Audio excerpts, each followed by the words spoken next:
15장 헌금의 본질은 사랑이다 라는 제목으로 출애굽기 제35장을 살펴보도록 하겠습니다.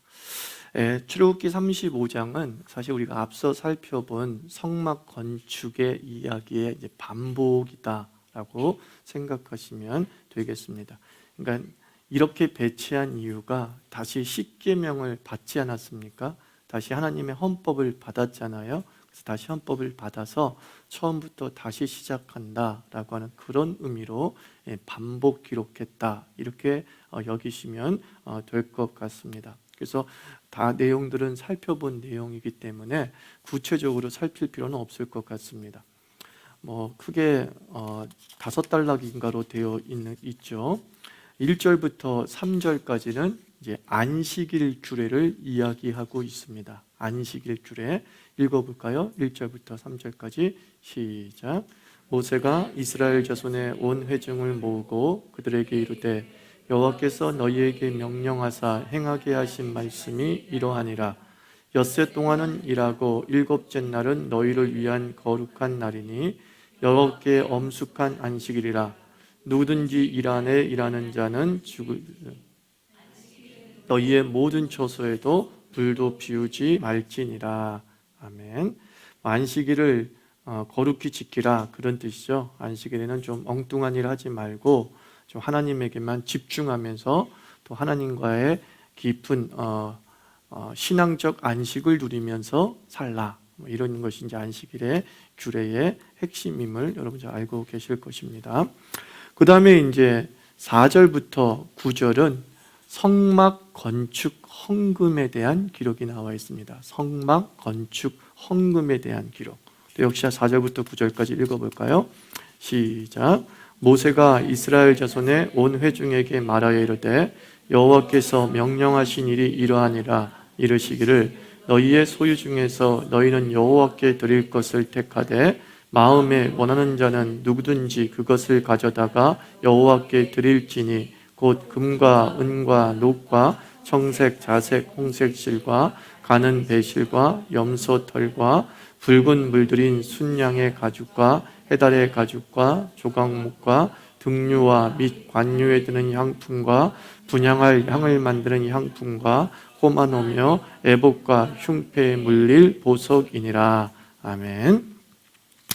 이 성막 건축 헌금을 드리라고 하는데 이제 성막 건축에 어떤 재료가 쓰여지고 어떤 것들이 만들어질 것을 미리 다 알고 있는 상황에서 이제 구체적인 품목을 제시해 주고 있죠. 그냥 아무거나 드려라 라고 하지 말고 너희들이 가지고 있는 중에 혹시 이런 것들이 있다고 한다면 이런 것들을 좀 드려라. 그러면 이것이 성막 건축에 매우 유용하게 쓰여질 것이다 라고 말하고 있습니다. 그래서 성막은 이스라엘 백성이 드린 것으로 우연하게 만들어진 것이 아니라 분명한 건축 재료와 양식들이 먼저 제시되어지고 거기에 맞춰서 성도들이 건축 헌금을 드렸던 것을 우리가 알 수 있습니다. 그러니까 막연하게 드려 이것이 아니라 내가 어디에 집중적으로 쓰임받았으면 좋겠다라고 하는 아웃라인을 하나님께서 제시했다라는 것이죠. 지금 다시 말해서 헌금의 용도가 분명했다 이런 뜻입니다. 그래서 그 헌금을 호마노라는 헌금을 내면 그 호마노는 제사장의 에봇에 지을 때 만든다 이런 식으로 분명한 용도에 맞게 그 헌금이 쓰여졌다라는 것을 알려주고 있는 거죠. 특별히 헌금할 때 마음이 어떤 마음이라고 얘기해요? 5절 말씀 보면 너희의 소유 중에서 너희는 여호와께 드릴 것을 택하되 마음에 원하는 자는 누구든지 그것을 가져다가 마음에 원하는 자가 가지고 오라. 그러니까 자원하는 마음을 갖게 될 때에 그것을 드리는 것을 주께서 원하신다는 거죠. 특별히 하나님께서는 이 건축 헌금을 드리라고 했을 때에 헌금에 대한 피드백을 약속하지 않으셨어요. 무슨 뜻이냐면 네가 이 건축 헌금을 드리면 이 건축 헌금을 드린 너의 집은 잘 될 거다, 부자가 될 거다, 길이 열릴 거다 라고 하는 피드백을 전혀 제시하지 않았다는 겁니다. 헌금하면 복 주겠다가 아니라 사실은 우리가 이 출애굽을 통해서 알 수 있지만 이들은 헌금 전에 복을 받았어요, 안 받았어요? 받았죠. 그죠? 애굽 탈출이라는 복을 받았고 만나와 메추라기라고 하는 복을 받았고 그 우복이 헤어지지 않는 복을 받았고 그리고 애굽 사람들로 하여금 많은 보석도 이미 받았잖아요. 그들이 헌금하기 전에 이미 하나님께서는 이스라엘 백성이 원하시는 또 필요한 그 모든 것들을 공급해 주셨죠. 그래서 이 내용은 우리에게 가르쳐 주는 거예요. 하나님께서는 이익관계로 그 백성들과 관계하고 싶은 게 아니에요. 이해관계로 모인 것이 아니라 하나님은 가족관계로 이스라엘 백성과 만나신 거잖아요. 가족관계의 핵심은 뭐죠? 사랑이에요. 사랑. 그리고 아버지로서 당연히 이 아들이, 이 딸이 무엇을 달라고 하기 전에 아침밥 차려주고 배고프다고 말하기 전에 점심밥 차려주고 그게 부모의 마음이잖아요. 그 하나님 아버지가 그 부모의 마음으로 이스라엘 백성을 대한 거예요. 그러면서 하나님께서도 이스라엘 백성이 그런 사랑의 관계로 하나님과 관계 맺기를 원하시는 거예요. 이방 신들처럼 거래적 관계로 내가 신을 섬김으로 신에게 좀 더 많은 복을 받아야겠다라고 하는 욕망을 가지고서 하나님과의 관계를 맺기를 원하시지 않으시는 것을 여기서 볼 수 있어요. 그래서 너는 당연히 바쳐야 돼 이렇게 얘기하지 않죠. 정말 자원하는 마음이 있으면 정말 마음에서 우러나서 이것을 좀 드렸으면 좋겠다라고 주님께서 말씀하죠. 그래서 이 건축 헌금을 주님께서 명령하신다기보다는 부탁하신다 이렇게 들리는 거예요. 저는요. 주께서 건축 헌금을 명령하시는 게 아니라 건축 헌금을 부탁하는 거예요. 다시 말해서 네가 나를 좀 사랑한다는 표현을 내가 좀 보고 싶다 뭐 이런 건 아니겠어요? 그래서 부모가 자식에게 너 어버이날 꼭 선물해 이유가 선물 받고 싶어서 그러는 거예요? 그게 아니죠. 이 아이가 부모를 생각하는 것을 좀 확인하고 싶은 마음이잖아요. 아이고 내가 아들을 참 사랑하는데 아들도 나를 사랑하는구나. 그때 막 기분이 좋잖아요. 그래서 그거 확인하고 싶어서 야, 너 꼭 선물해야 돼 이런 것 아니겠습니까? 그죠? 그런 마음을 우리 애들은 몰라요. 자, 3절 보면 10절부터 20절까지는 뭐냐면 전문가의 소명과 이제 건축 내용이 기록되어져 있죠. 전문가의 소명 그리고 건축 내용. 또 한번 읽어봅시다. 10절부터 20절까지. 우리 반복이라서 우리 계속 다시 한번 읽는 것이 더 나을 것 같아서 읽는 겁니다. 시작.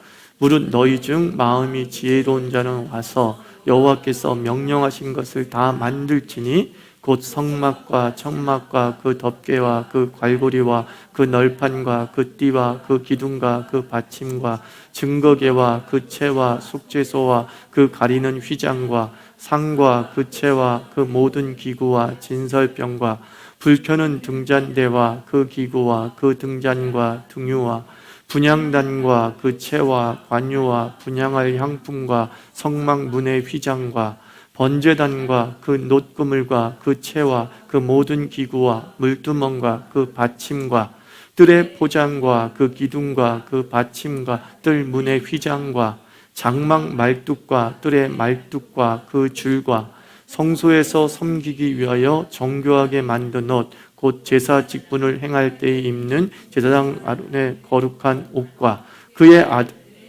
아들이라 이스라엘 자손의 온 회중이 모세 앞에서 물러갔더니 라고 말하고 있습니다. 자, 10절 보면은 무릇 너희 중 마음이 지혜로운 자는 와서 이렇게 말해요.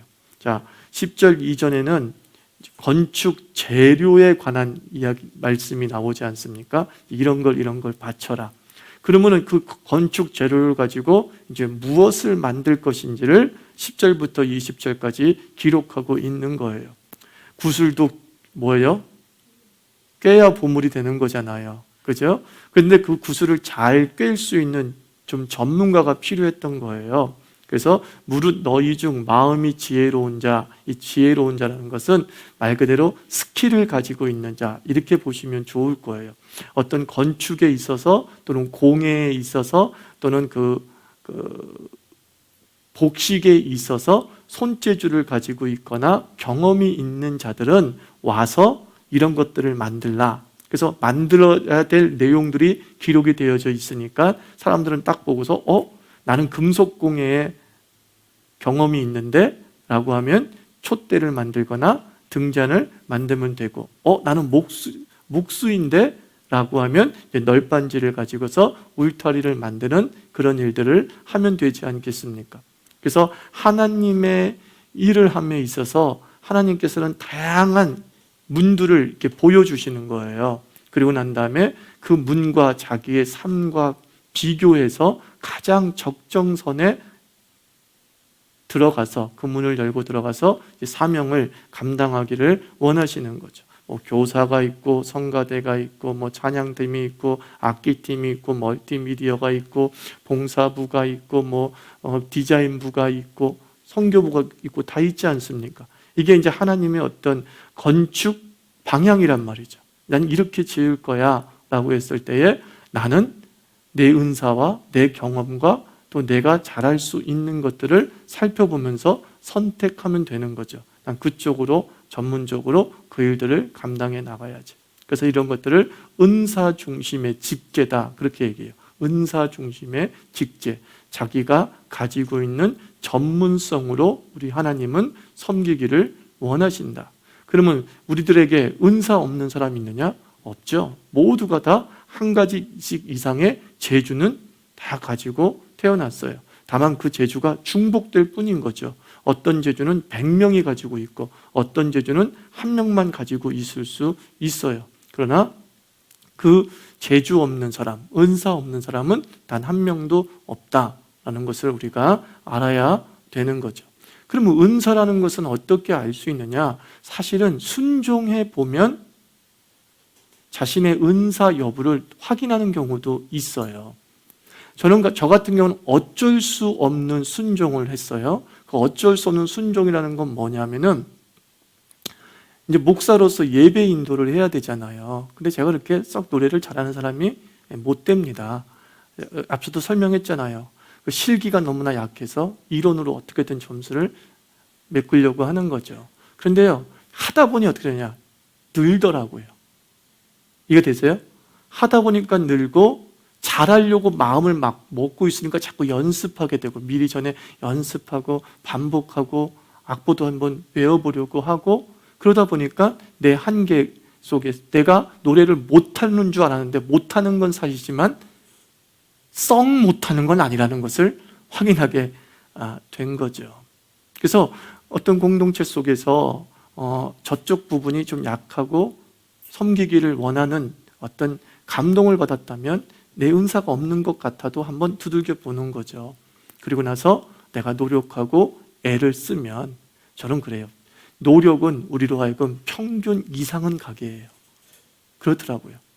노력은 평균 이상을 가게 만들어요. 난 바닥인 줄 알았는데 바닥이 아니다라는 것을 확인할 수 있게 되는 거죠. 그래서 은사로 섬기는 것이 참 좋은데 제가 이제 전에 선선교회에 이제 가수가 있었는데 이 친구가 이제 찬양단을 안 하려고 하더라고요.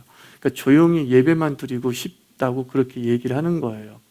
근데 그 친구는 막 자기가 콘서트 할 때는 소리 질러서 막 호응하잖아요. 소리 질러! 일어서! 막 그러면서 호응을 유도하는데 예배하고 찬양 드릴 때 옆에서 쭉 보고 있으면 그냥 읊조리고 있어요. 이건 뭐예요? 하나님이 주신 은사를 지금 경건의 이 경건을 이익의 재료로 삼는 것과 마찬가지죠. 그죠? 나는 좀 세상에서 너무 피곤하기 때문에 이건 교회에서 사용하고 싶지 않아요.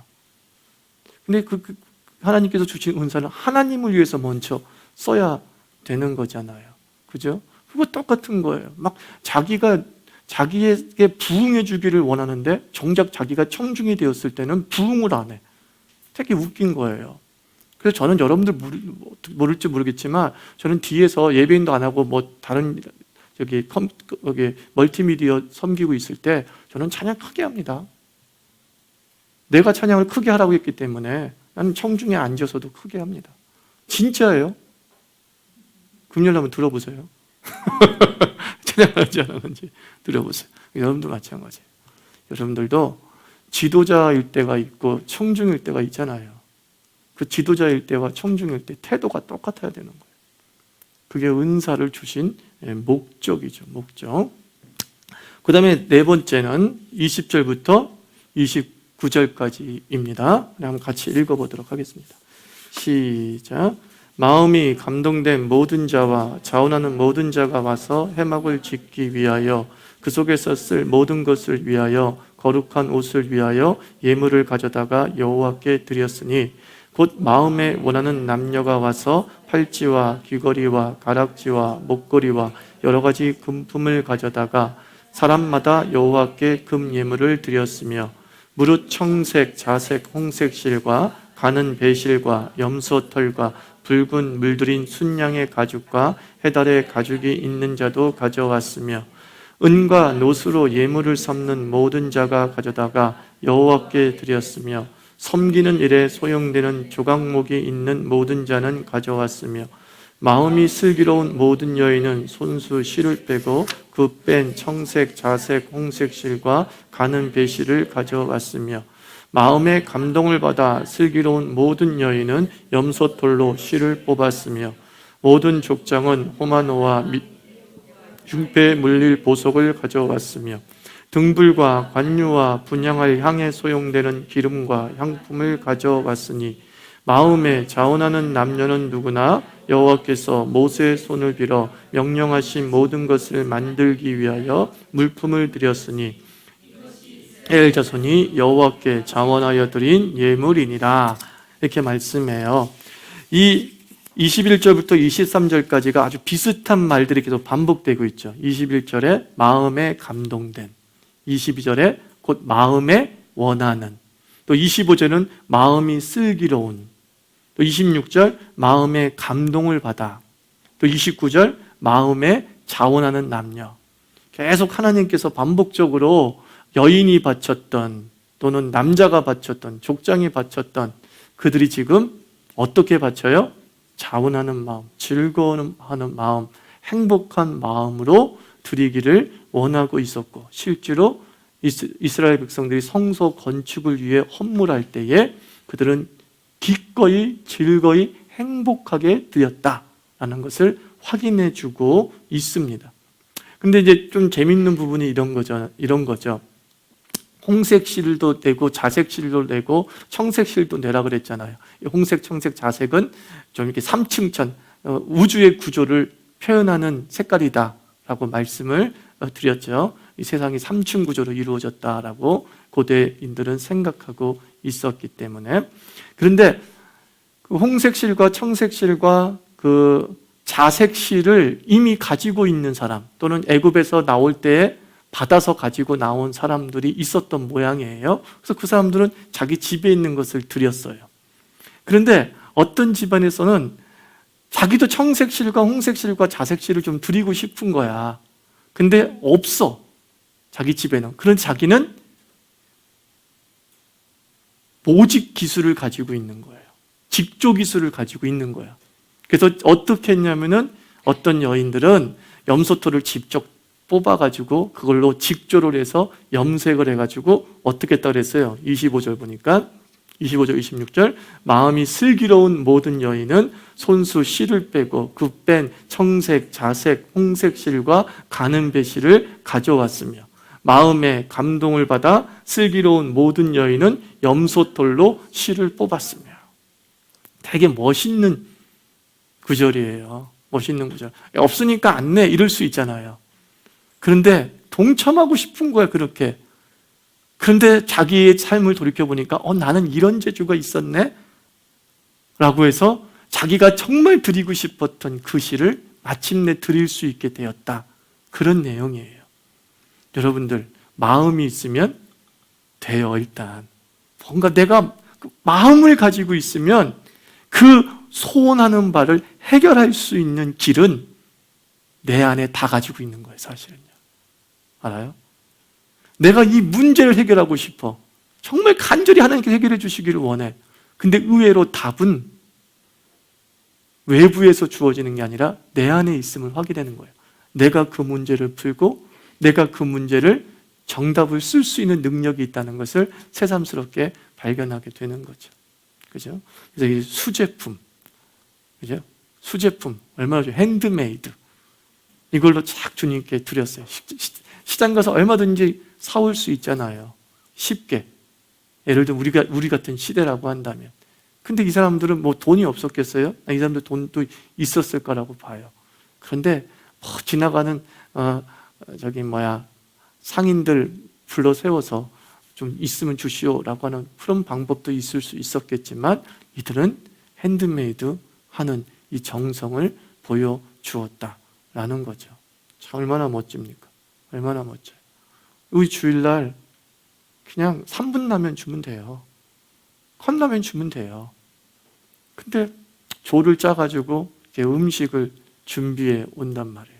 저는 그것이 여기 오늘 적혀 있는 마음의 감동을 받아 슬기로운 모든 여인이 여러분이라고 생각을 합니다.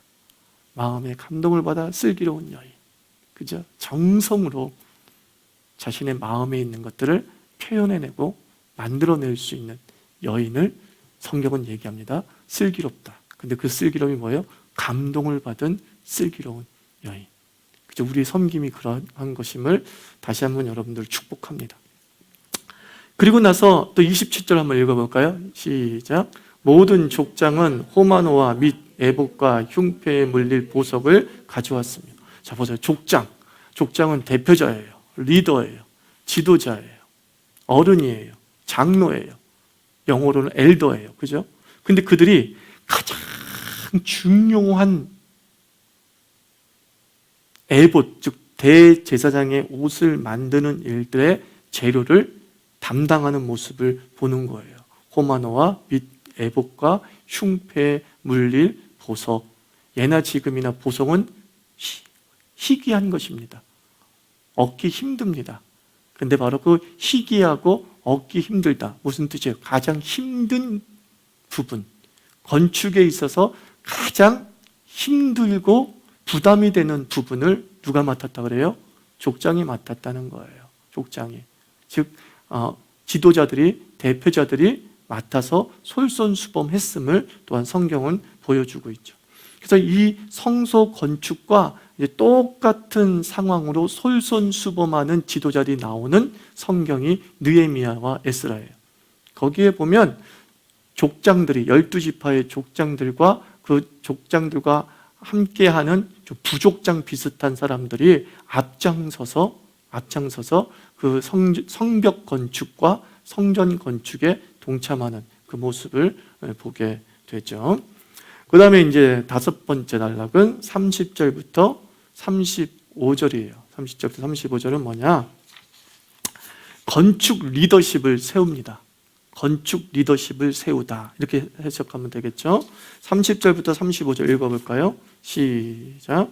모세가 이스라엘 자손에게 이르되 볼지어다 여호와께서 유다 지파 훌의 손자여 우리의 아들인 부살레를 지명하여 부르시고 하나님의 영을 그에게 충만하게 하여 지혜와 총명과 지식으로 여러 가지 일을 하게 하시되 금과 은과 노스로 제작하는 기술을 고안하게 하시며 보석을 깎아 물리며 나무를 새기는 여러 가지 정교한 일을 하게 하셨고 또 그와 단지파 아히사막의 아들 오홀리압을 감동시키사 가르치게 하시며 지혜로운 마음을 그들에게 충만하게 하사 여러 가지 일을 하게 하시되 조각하는 일과 세공하는 일과 청색, 자색, 홍색 실과 가는 배실로 수놓는 일과 짜는 일과 그 외에 여러 가지 일을 하게 하시고 정교한 일을 고안하게 하셨느니라. 자, 이 성막을 건축하라고 하는 메시지를 계시를 받은 사람은 모세잖아요. 근데 그 모세가 그 성막 건축을 주도한 게 아니라 비전을 제시해요. 그리고 난 다음에 구체적으로 완성해 나가는 모든 과정, 건축 공정은 두 사람을 세워서 마무리 짓게 합니다. 한 사람이 뭐예요? 부살 레비고 또 한 사람은 누구예요? 오홀 리압. 두 두 사람을 세웁니다. 그리고 두 사람에게 하나님께서 또한 성령의 충만함을 더하시어서 지혜와 총명과 지식을 더하시어서 그것을 감당할 수 있게 하셨다라는 겁니다. 그래서 여기서 중요한 건 모세이죠. 모세가 부살렐과 오홀리압을 세우고 난 다음에 결코 그 일에 관여하지 않았다는 거예요. 감나라, 배나라 하지 않았다는 겁니다. 한번 위임된 사람에게 전권을 맡기고 그가 할 수 있는 모든 환경을 제공해 준 거예요. 만약에 모세가 감나라고 옆에서 탁탁 건드리는 게 보였으면 부살렐과 오홀리압과 함께 일하는 그 밑에 있는 많은 전문가들은 부살렐과 오홀리압 말 잘 안 들었을 거예요. 근데 부살렐과 오홀리압 말을 잘 들을 수 있었던 이유는 모세가 확실하게 전권을 위임했기 때문이죠. 제가 요즘에 밀리터리에 빠져 있어요. 그래서 유튜브에 밀리터리 방송을 제가 지금 연달아서 계속 보고 있어요. 세계 전쟁사 이런 것들을 보는데 히틀러 2차 대전의 주범인 히틀러가 이제 전쟁을 일으키면서 승승장구하지 않습니까? 그런데 여러 가지 패인이 있지만, 독일의 패인이 있지만 그 패인 중에 하나가 뭐였냐면 히틀러가 너무 아는 척을 했다는 거지. 이게 전쟁을 마치 자기가 다 알고 무기조차도 자기가 다 아는 것처럼 이거 만들고 저거 만들고 이거는 하지 말고 저건 하지 말고, 이 장군이 해야 될 일 또는 작전 참모가 해야 될 일들을 자기가 감나라 배나라 했다는 거죠. 근데 이길 땐 좋았죠. 근데 밀리고 있을 땐 좀 더 전략적인 마인드를 가지고 있는 사람들에 의해서 작전들이 세워져야 되는데 그러지 못한 부분이 있었다. 그러니까 히틀러는 너무 잘난 척해서, 다른 말로 해서 위임하지 못해서, 다른 말로 다른 주변 일을 믿지 못한 거죠. 믿지 못해서 결국은 패인의 한 요소가 되었다. 이런 분석들을 읽으면서 오늘 이 모세와 참 오버랩됩니다. 그러니까 모세가 얼마나 배운 사람입니까? 그죠? 왕궁에서 왕정 교육을 받은 아주 대단한 엘리트 중에 엘리트이고, 그리고 군인들이 역사적 자료에 가면 장군이었어요.